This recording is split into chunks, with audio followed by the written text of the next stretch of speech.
Magandang araw sa inyong lahat. For a long time, I chose to remain silent.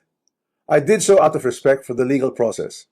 I did so because I did not want to add more noise to an already divisive issue. I did so because I believed that if I cooperated fully, submitted myself to the proper authorities, and answered every question asked of me, the truth would eventually speak for itself. But there comes a point when silence is no longer prudence. My silence has been abused and weaponized to build a narrative that is false, twisted, and unfair. So let me be clear. I will not keep quiet anymore. I will face this head on, and I will speak with facts because the truth deserves to be heard. Today, I am taking this opportunity to speak directly to the Filipino people. From the start of this controversy, I have been cooperative. I personally appeared before the proper authorities. I voluntarily submitted my affidavit to the ICI. I provided the information and documents asked of me. I did not hide. I did not run. I did not evade scrutiny. I faced it head on within the proper channel because I know there is no evidence that proves I committed plunder, conspiracy to commit plunder, or any similar offense that the Ombudsman may be contemplating against me. And because I have nothing to hide, I am today authorizing the immediate public release of the affidavit I submitted, together with all supporting information so that the Filipino people can judge for themselves who has been transparent and who is simply being politically targeted. Now let us address the most absurd accusation of all, that I am supposedly the mastermind of this corruption scheme. How can I be the mastermind? I was the former Speaker of the House of Representatives, but the House of Representatives is only one part of the branch of government, the legislature. The national budget is not conceived, executed, implemented, bidded out, supervised, and completed by one congressman or even by Congress alone, and certainly not by the Speaker of the House. I want to make this simple and clear. The national budget does not depend on just one person. The budget does not begin in the House. It begins in the executive. The agencies and departments prepare their proposals. The executive consolidates them into the National Expenditure Program, and that program is then submitted to Congress. From there, the House deliberates, but the House is not one person, and it is certainly not the Speaker alone. It is a collegial body made up of hundreds of members, multiple committees, vice chairs, and institutional processes. In fact, there are around 85 committees, each with its own jurisdiction, leadership, and members. No speaker can personally control every committee, much less direct the actions of other branches or government agencies. And in the Appropriations Committee itself, there are already more than 100 members, with many vice chairs, and Representative Toby Tiangco, who has been very vocal and upfront on this issue over the past months, was himself a vice chair of the Appropriations Committee in the previous Congress. So I have to ask, if there were real concerns about irregularities in the budget process, why were these not formally raised during the deliberations, or even during the plenary? The budget deliberation does not stop in the House. The Senate also conducts its own deliberations, reviews its own version, and plays its own role in shaping the final budget, and it is not a bystander. It is an active constitutional participant in this process. After that, the House and the Senate reconcile their versions in the bicameral conference committee. Only then is the final bill transmitted to the President for approval or veto. So let us be honest about what becomes law. The national budget is not the act of one person or one chamber. It is the product of a constitutional chain involving the executive, the House, and the Senate. This is something I want the public to understand. The budget process is collective, multi-layered, and shared.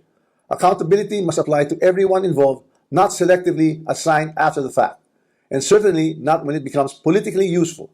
If corruption were to occur in a magnitude made known to us over the past months, then it's clear that the real corruption does not happen at the level of the general legislative approval alone. It happens at the level of execution of the General Appropriations Act. It happens when projects are implemented. It happens where projects are actually implemented, where procurement is undertaken, where monetary disbursements are actually made. And it happens when substandard projects are passed off as legitimate or when ghost projects are made to appear real. That is why command responsibility is far more logically relevant in the executive branch, where there is actually supervision, operational control, and implementation on the ground, than in the collegial legislative body, where constitutional role is deliberation and appropriation. Congress does not build flood control projects. Congress does not conduct procurement. Congress does not inspect whether a project was actually completed. Congress does not certify whether the work done was substandard or not. So if the allegation is that there was a systemic corruption in flood control implementation, then the public should ask the obvious question: where does implementation actually happen? Definitely not in the session hall of the House of Representatives. Here's the simplest way to test that theory that I am the mastermind of this scheme.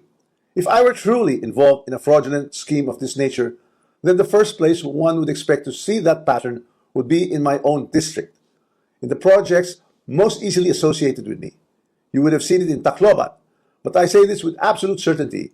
You won't see it in my district. My district has 0 ghost and 0 substandard flood control projects. 0. And that is verifiable.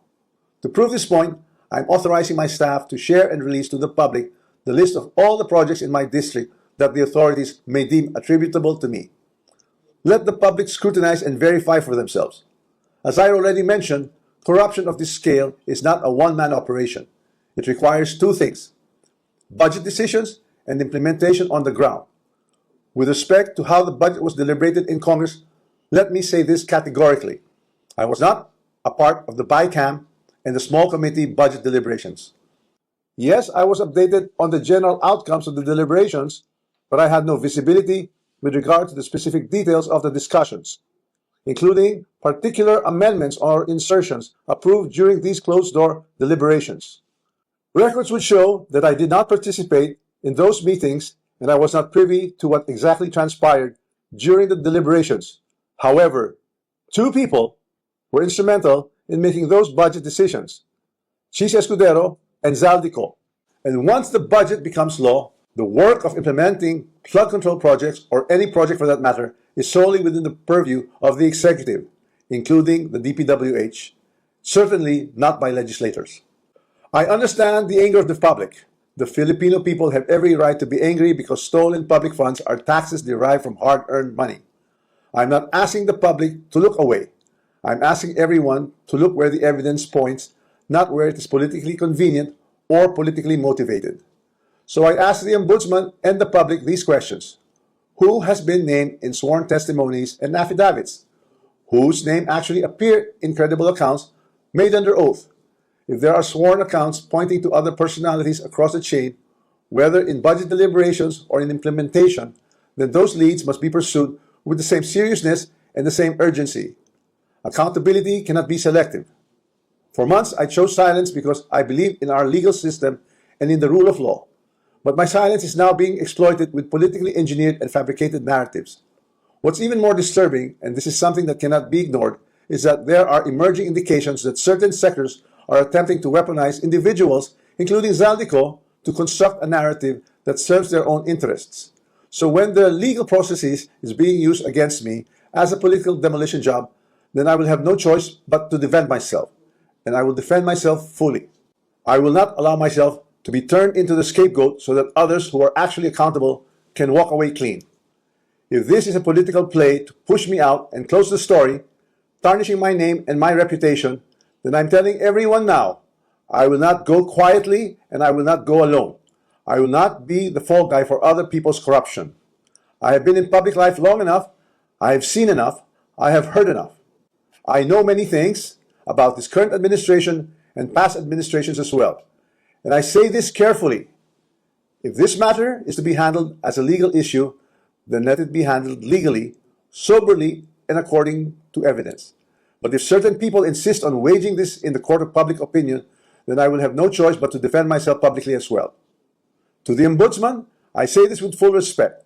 If your office truly believes in justice, then follow the sworn statements, follow the records, and follow the evidence all the way. Do not stop where it is politically convenient. Do not settle for the easiest headline. Do not confuse public pressure with prosecutorial duty. What I ask of the Office of the Ombudsman is simple. Follow the rule of law and due process. This is a serious matter and it should be handled with seriousness, not with haste, theatrics, or shortcuts. I'm ready and willing to respond to every allegation in the proper forum, through the proper pleadings, motions, and submissions that the law allows. And to those who think they can throw me under the bus to save themselves, This is what I have to say to you. I am ready to defend my name. My silence should not be mistaken for weakness, ignorance, or fear. I know enough to defend myself, and if I am forced to do so in public, I will. Maraming salamat po.